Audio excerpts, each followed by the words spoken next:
আল্লাহ পাক বললেন, মৌত আমি সৃষ্টি করলাম, হায়াত আমি সৃষ্টি করলাম। কেন সৃষ্টি করলাম? যাতে তোমাদেরকে আমি আল্লাহ পরীক্ষা করতে পারি। কেন? পরীক্ষার জন্যে। এই দুনিয়া হলো পরীক্ষার হল।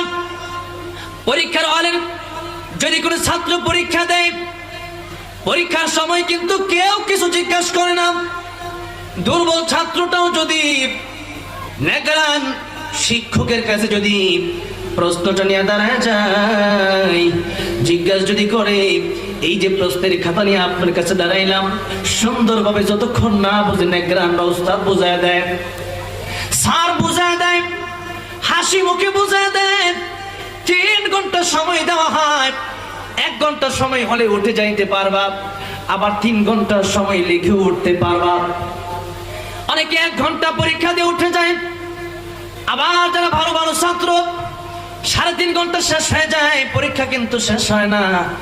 ওই ছাত্রের চিন্তা হলো, এই জায়গা থেকে গিয়ে 1 ঘন্টা পরীক্ষা দিয়ে আর 2 ঘন্টা বাইরে করতে পারবো, এটা তো বড় কথা নয়। একটা নাম্বার যদি আমার আসে, পরবর্তীতে আমার রেজাল্ট ভালো হলে আমার সামনের জীবনটা উন্নতি হয়ে যাবে। এই দুনিয়াটা হলো এমন পরীক্ষার হাল। দুনিয়ার ভিতরে একবার যদি কেউ পরীক্ষা দেয়, ওই পরীক্ষার ভিতরে যদি কেউ ফেল করে, দ্বিতীয়বার আবার পরীক্ষার সুযোগ রয়েছে। এই দুনিয়া এমন দুনিয়া,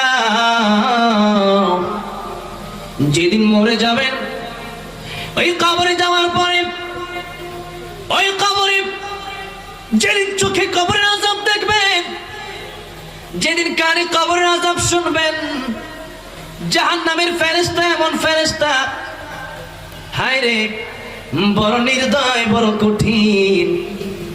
আল্লাহ রাব্বুল আমিন ডাক দিয়া বলেন, হে ইমানদারেরা, জাহান্নাম থেকে বাঁচো। জাহান্নাম বড় কঠিন জায়গা। হায় রে, জাহান্নামে গেলে যেদিন চলে যাবেন, ওই দিন যতই বলেন না কেন আল্লাহ বাঁচাও, ওই দিন কিন্তু আল্লাহ বাঁচাবে না।